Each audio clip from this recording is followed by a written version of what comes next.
Good morning, everyone, and welcome to today's webinar, Embracing the New Normal by Ben Baker.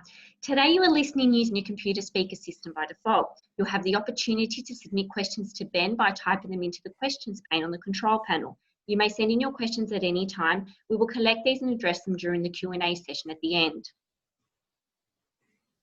To give a brief introduction on today's presenter, Ben Baker has been helping companies and the people within them understand, codify and communicate their unique values to others for nearly a quarter of a century.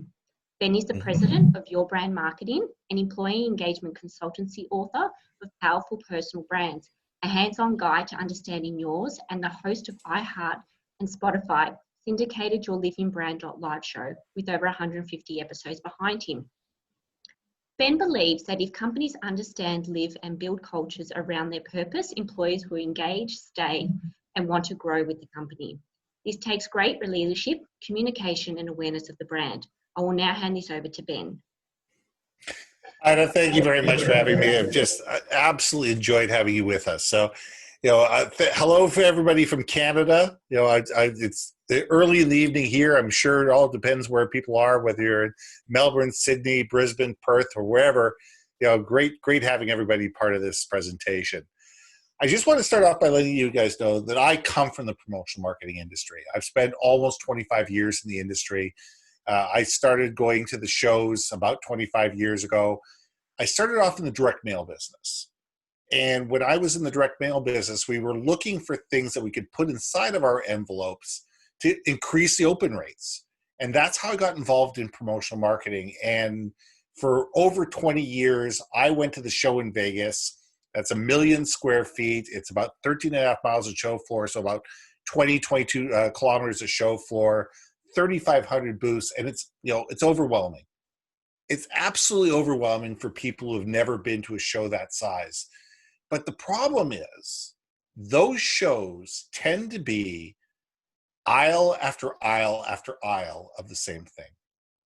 We tend to get 50 people selling lanyards, 25 to 50 companies selling pens, another 50 companies selling mugs.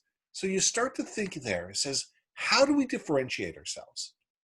How do we make ourselves unique? How do we make ourselves different? And that's what I want to talk about today is where did we come from? Where are we and where are we going? So let's first off say, it says, how do people feel about the future today? And I want you to just think about this because I personally am excited. I am absolutely excited about where the future is because there are new and amazing opportunities. And what business was even 6 months ago is not the way that it's going to be in a year. And the type of clients that we deal with and the type of work that we do and how we communicate and how we form relationships and how trust is built, all those type of things are going to change. And because of that, this industry needs to change. And we need to take a look at where have we been. Oh, we'll go through this. We need to go, where have we been? Where are we going? Where are we going? Now, this is not everybody's first crisis. There was the AIDS in the 80s. There was Y2K. There was 9/11. There's the 2008 recession, and today with COVID-19. We need to look at this and say, the stress that we're in, the uncertainty that we're in, the challenges that we're facing today are not going to last.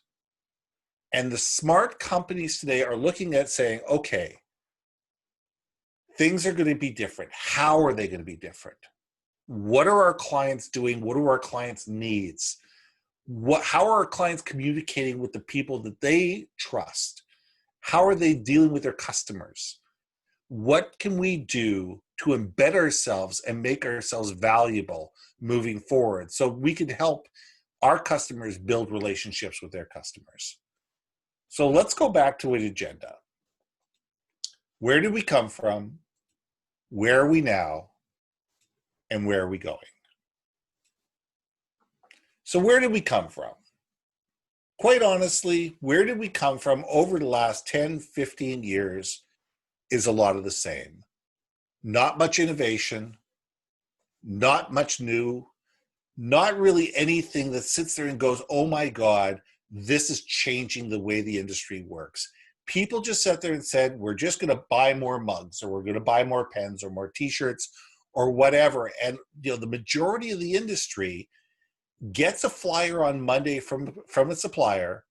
By Monday at 3 o'clock, they've sent it out to their list. And the rest of the week, what they're doing is they're sitting there going, okay, who can we get to buy that stuff that we sent out this week because it was on sale? That world has got to change. People are no longer going to buy things because they're cheap. We need to sit there and say, how do we innovate? How do we change with the industry? Kodak obviously didn't. The film business obviously didn't change. They had the opportunity. Kodak had the opportunity to be the premier digital camera out there. They ignored it. We have the ability as an industry to be able to change. And if we don't change, we're going to end up where Kodak did. And I think that that's something that we need to be thinking about. Do we want to see what's new and innovative? Do we want to be seen differently? Do we want to be perceived as someone of value? Or do we want to be swag salespeople? Do we want to give people something that we all get? Do we want to be the people that just give, away cheap stuff and sell cheap stuff in order to try to, make a living? I say that that's where we've been. We need to change that. Today, where are we? We're in the middle of a crisis. We're in a watershed moment. This is the time that our kids will be talking about, our grandkids will be talking about. And with this watershed moment, we have the ability to start from ground zero again, because all of our customers are starting at ground zero. Everybody is retooling. Everybody's rethinking. Everybody's figuring out, how do we move forward? How do we build new relationships? How do we communicate differently? How do we communicate outside of the office? How do we communicate inside the office? How do we build trust? How do we get to the next level? How do we get people to want to buy from us, be loyal to us, to build relationships with us, and allow us to serve them in a different and new way? It's looking at the world in a way where we have to sit there and say, okay, how we talked to our clients 6 months ago may not be the way that we're going to talk to them moving forward. We need to sit there and say, how have our customers' business changed? What is different? Are they scared? Are they excited? Have they changed their product offering? Have they changed the way they deal with their customer? Have they changed the way they deal with their internal clients, their employees? And if we're not sitting there today, when we're not selling a lot of anything and asking those questions, when we have time to go out and talk to our customers, either by phone or by Zoom or team meetings or whatever, and say, okay, how has your business changed? How is it changing? What do you see the next year looking like?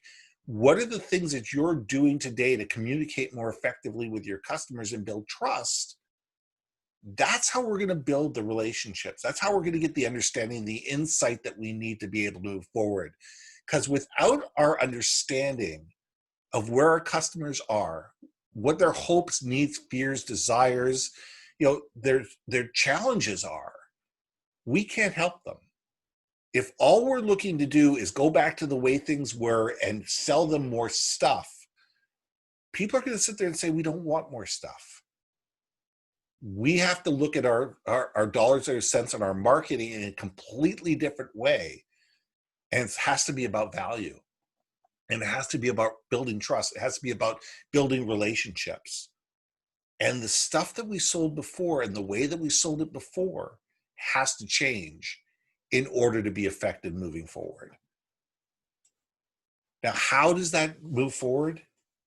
We have to help our clients tell their stories. Each and every single one of our clients has a story that makes them unique. Something that allows them to differentiate themselves to their customers, to their employees, to the world they wish to influence, where they came from, where they are today, where they're going, what they need to do, what they want to do, who their customers are, what their true value is, and why people care about them. And we need to help our customers tell that story to their customers. And how we do it through promotional marketing is to sit there and say, okay, what can we bring to the table that's unique, that's interesting, that's different, that's on brand? We need to understand the brands of our clients. We need to understand not their logo, not their colors, but what their brand is. What's the essence and their true value in the marketplace? What do they truly believe and what do they truly stand for? And if we understand that, we can create promotional marketing campaigns that dovetail with the rest of their marketing, with their print marketing, with their social media, with their TV and radio, that's relevant, that actually makes sense to their customers, that actually, when they give this to their customers go, wow, I get that. Wow, that's neat. When they open up a package, they go, that's amazing. You thought of me. You gave me something that's valuable to me. And that's important. I tell the story of the differential of giving a pen. Now, I go to trade shows, I said, and people go all the time, they go, do you want a pen? And I take the pen, and it's a 69-cent bic or a dollar pen or whatever. And that pen may end up in my pocket. It may end up in my bag. It may end up in a drawer somewhere. Probably is going to be handed off to somebody else. There's no emotional attachment that I have to that pen because of the quality of the pen and how it was presented to me. But instead, if you got your customers 100 really nice pens, instead of them giving away 10,000 pens, they got 100 really nice pens, say a Mont Blanc or something of that ilk that's $500 or $600 or $700 a piece. And they went to their customers and said, look, and they presented them the pen in a really nice box and said, we only got 100 of these pens. I only got 10 of these pens to give away. I wanted to make sure that you got one of these pens. All of a sudden, there's an emotional attachment. All of a sudden, you've built a connection through that pen between your customer and their customer. Now, that pen may not have their logo on it anywhere. There might be a logo on the box. It doesn't need to have their logo on the pen because that customer, that end customer, will always remember where they got that pen from. You've built an emotional connection with the people to their customers. And that's what we need to be able to do. We need to be able to emotionally tie our customers' customers to their brand. And that's what the next generation is all about. It's being able to tell stories. It's building emotional connections. It's building emotional relevance and letting people say, hey, listen, I got this absolutely amazing thing and they only had a limited quantity and I was one of the ones who got it. And those people will put it on their desk and they'll tell stories about it and they'll tell their friends and they'll tell their employees. And all of a sudden, pricing issues tend to go away because you've built a level of trust between people. And when we can build those emotional connections, that's when real business happens. It's not when you give away a pen. It's when you give away a pen with a story and you build that level of trust, that building of relationship. You are able to get them to open up and have a conversation with each other over something that's really special.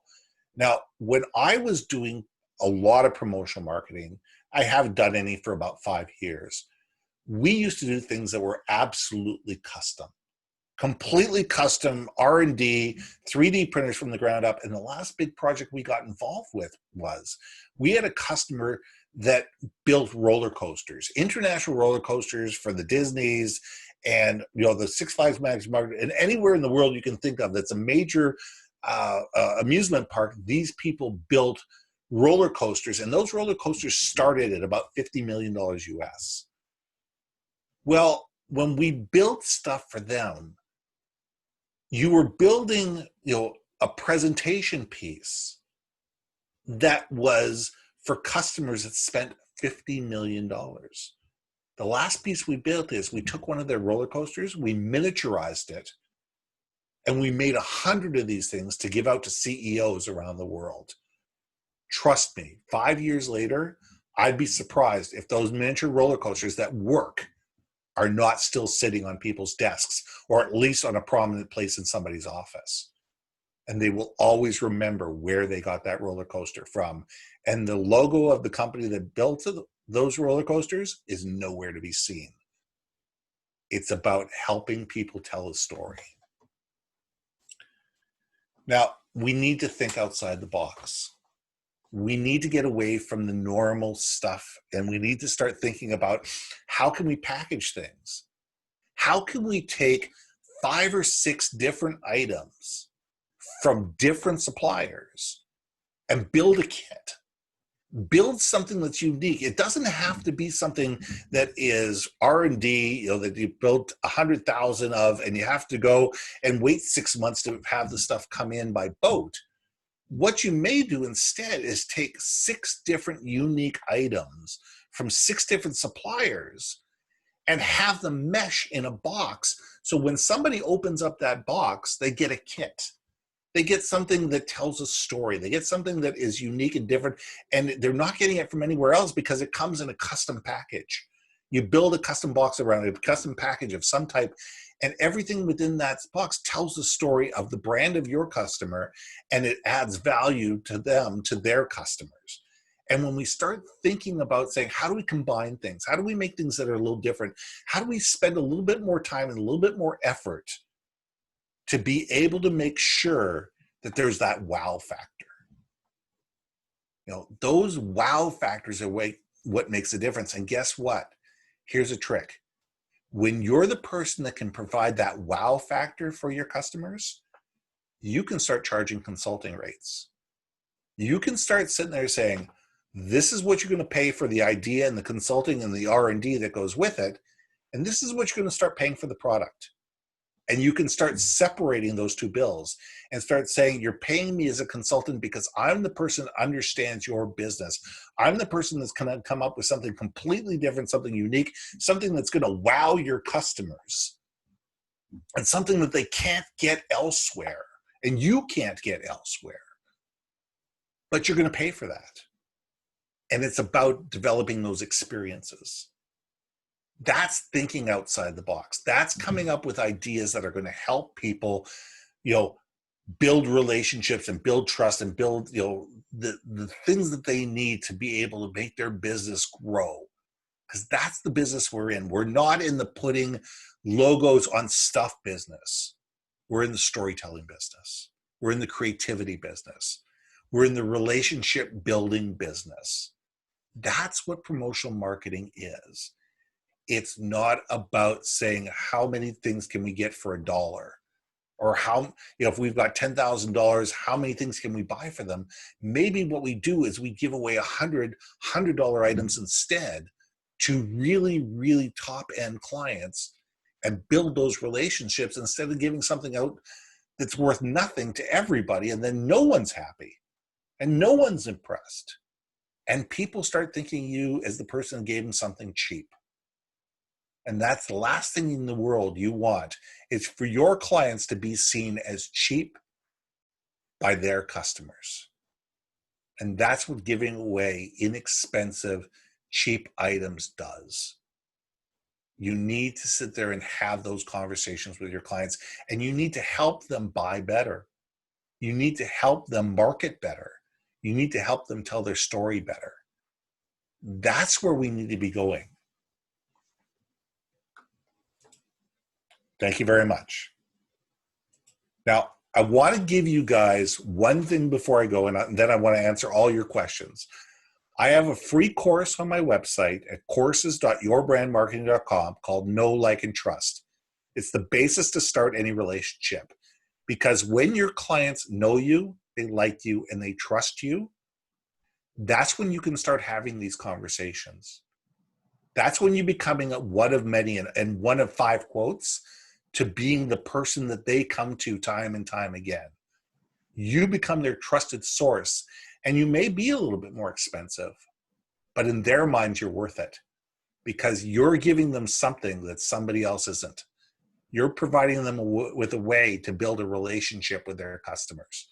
You're not providing them with just a stuff with their logo on it. You're providing them with a way to tell their story. So take my course. Thank you very much. And now let's take your questions.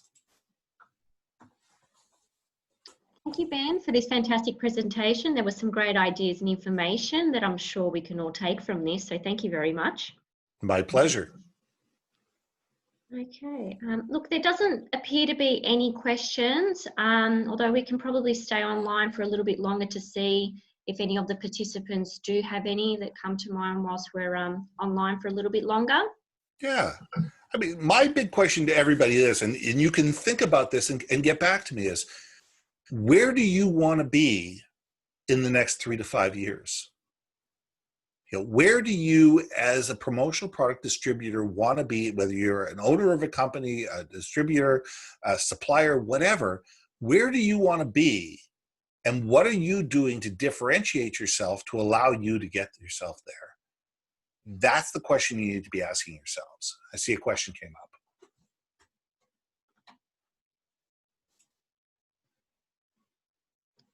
So we have received a question. So Ben, perhaps you may need to share your screen. Oh, sure. Let me share my screen again. Let's information, because the question is, absolutely. How can I find out more information about the course? Let's do that. Let's see the screen. I think that one right there is, we'll do that, and then we'll. Can you guys see my screen? Do you see it right there? Yeah. Perfect. There we go. We'll just leave that up. What I can also do is when I send through a copy of the recording, I can also send through the link of the course so you guys can access it. Okay. Thank you for that, Paris. It was just a thank you for sending through, or for. Oh, my pleasure. Showcasing that. Now, who here is, been able to take advantage of the PPE, and be able to sell through to their clients, a PPE over the last 2 or 3 months, the personal protection device, so the masks and the gloves and things like that. Who's been able to do that, and how has that built a better relationship for you, for your clients, because you've been able to sit there and give them something that's been able to help them, keep their employees safe? Have you had conversations with your clients about what that means to them to be able to have that PPE at their disposal?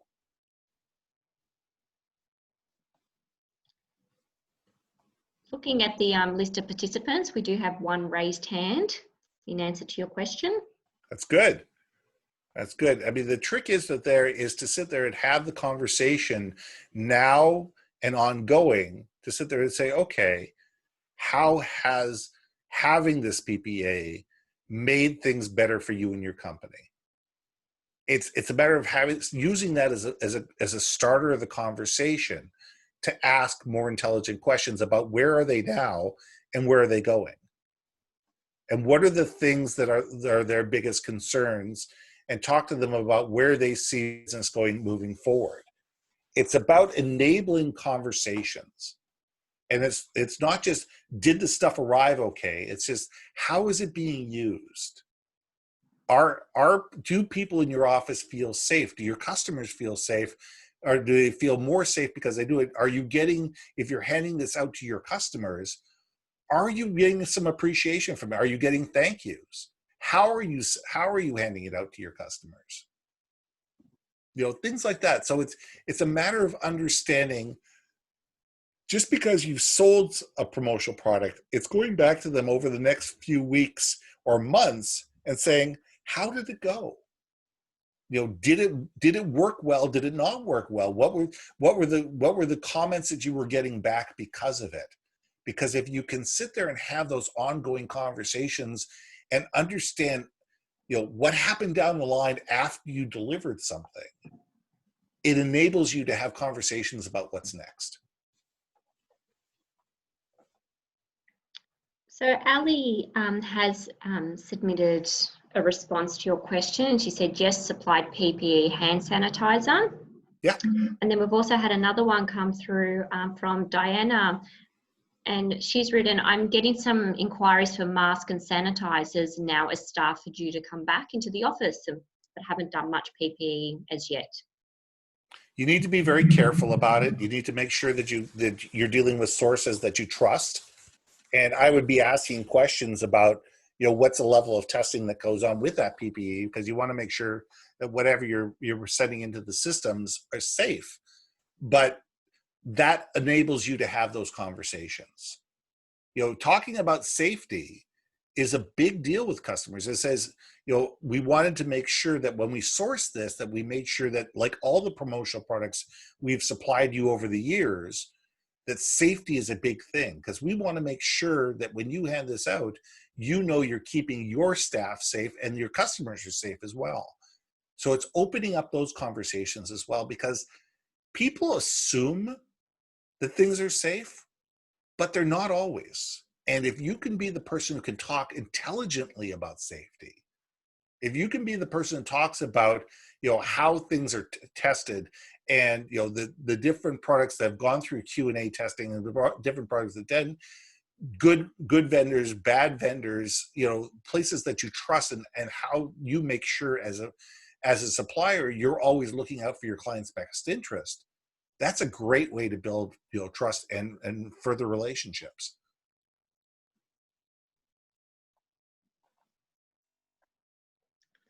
Okay, there doesn't seem to be any more questions. I wish I could say I answered everything. I don't think I have, but here I'm gonna put up the next screen. My email address is this. It's ben@yourbrandmarketing.com. If anybody has any questions afterwards, tomorrow, the next day, whatever, send me an email at ben@yourbrandmarketing.com. Just say that you were on the APPA webinar in the subject line, and just email me a question. I'll be more than happy to answer it for you. Lovely. Thanks for sharing that screen, Ben. So tomorrow you will receive a follow-up email with a copy of today's recording, and I'll also include the course link for your convenience. So I think we can wrap that up now, because no other questions have come through apart from just some thanks from Fabiola and Diana. So thank you for that, ladies. Thank you guys for listening. So on behalf of Ben Baker and APPA, thank you for joining us today, and I hope you all have a great afternoon, and thank you once again, Ben. It was a fantastic presentation. My pleasure. Thank you.